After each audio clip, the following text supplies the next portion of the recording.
Hi everyone, welcome to the Hawk Mountain Council Prepared for Life as we continue our journey talking about scouting, and I'm excited to have Adrienne Wrona here today, who's a district director with the Boy Scouts. But Adrienne, you started your, I guess, scouting career as a camp counselor. I did. Yeah. I did. Tell us, how did you get involved in that? Well, that really started way back when I was about 8 years old, and I was the sister of a Cub Scout. And we went to Tiger Day.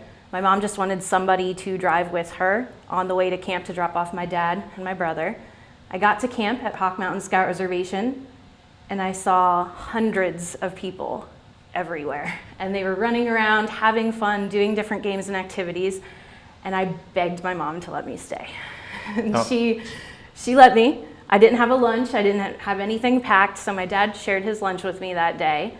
And the part that really sealed the deal for scouting was going to the archery range, and there was an instructor there named Denny Greenfield, and rather than having me sit in the back with the parents, he asked me to come up with the boys, and he taught me about archery, and he let me shoot a bow. Oh, awesome. And that was the first time I had ever done anything like that, and that was really the seal. So every year I went with my brothers to Cub Scout day camp.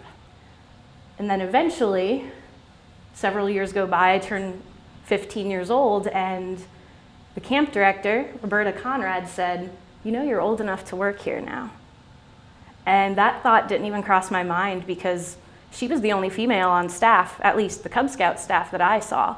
And I didn't know, girls can do this. Girls can be part of scouting. They can work here. And so I filled out my application, had an interview the next day, and I started the very next week.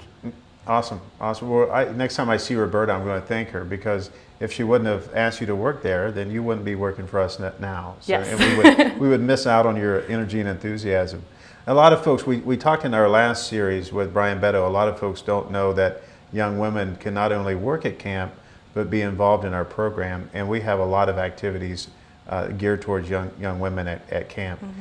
And most recently, I think your position is our Copeland Climbing director. So you're the crazy person that gets up on the high ropes course and teaches others how to overcome maybe their fears and get self-confidence. Tell us a little bit more about being the Copeland Climbing director at camp and really what that means. What can people do when they go to Hawk Mountain Scout Reservation as it relates to Copeland Climbing? Sure. So Copeland Climbing would be one of the more high adventure program areas that you can do at camp, and I sort of just fell into that area. They needed someone to be the director, and I had a little bit of experience helping out in the evenings. So I got to go to National Camping School and get trained to be a director of those areas, come back, train the staff, and then watch them work with the scouts throughout the summer, which was probably the most rewarding part for me, is not only seeing the scouts grow, but seeing the staff members grow throughout the summer as well. And the COPE program especially, because climbing really falls under the Project COPE program. They follow the same set of standards, but Project COPE, it isn't a merit badge. It's a program that scouts take because they want to take it. They want to work on team building, leadership, problem solving, decision making, fun, and learning how to trust each other. So in my eyes, that was really an ideal program for scouts and even leaders to take, because you didn't have to be a scout to take it. The adult leaders, assistant scoutmasters, they can come on down.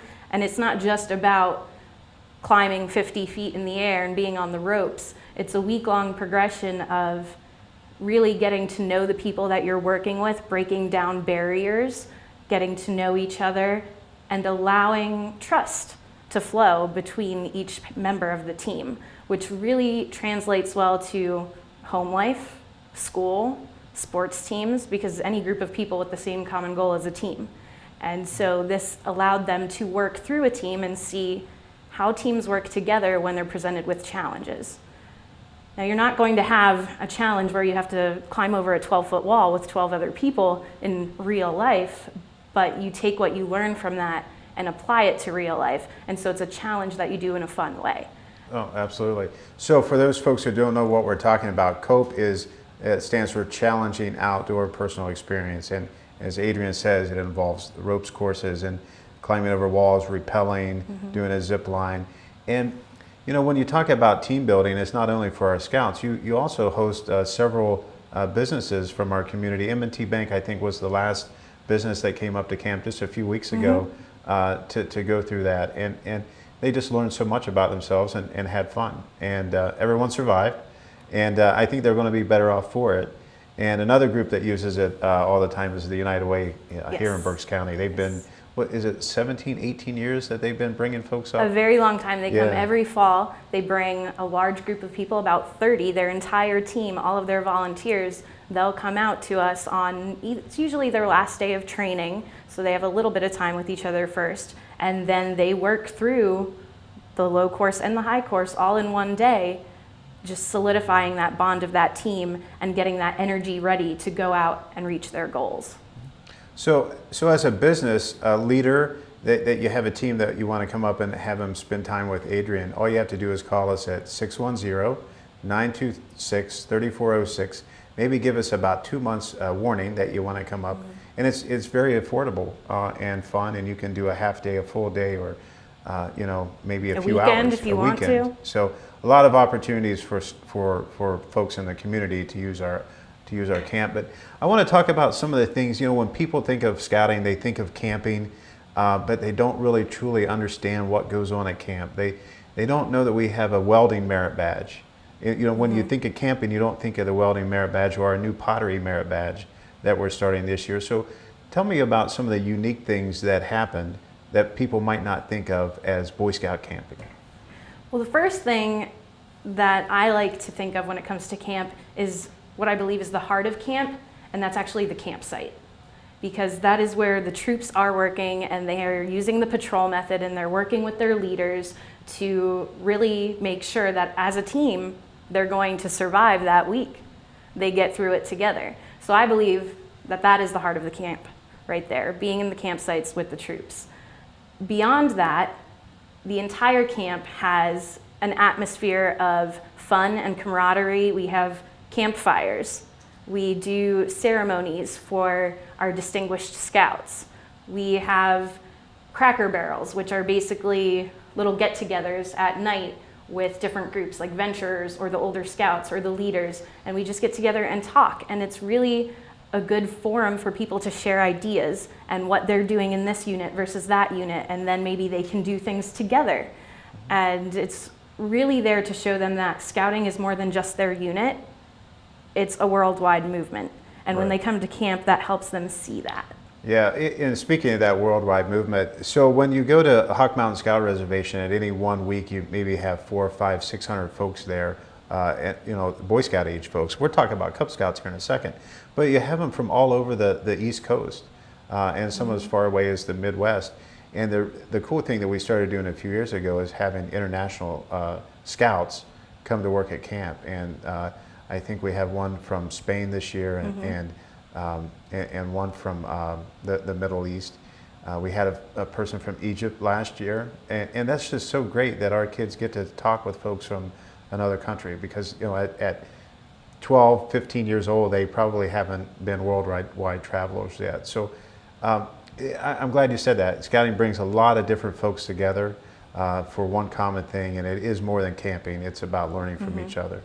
So let's talk about, that's Boy Scout camping, those 11 to 18-year-olds, and venturing is up to 21, and they do the high adventure type stuff and really get involved and spend a week there. But we also have a camp for our younger population too, called day camp. So tell me, and that's where you got involved. So tell me a little bit about what a first through fifth grader could do at Hawk Mountain Scout Reservation. Sure.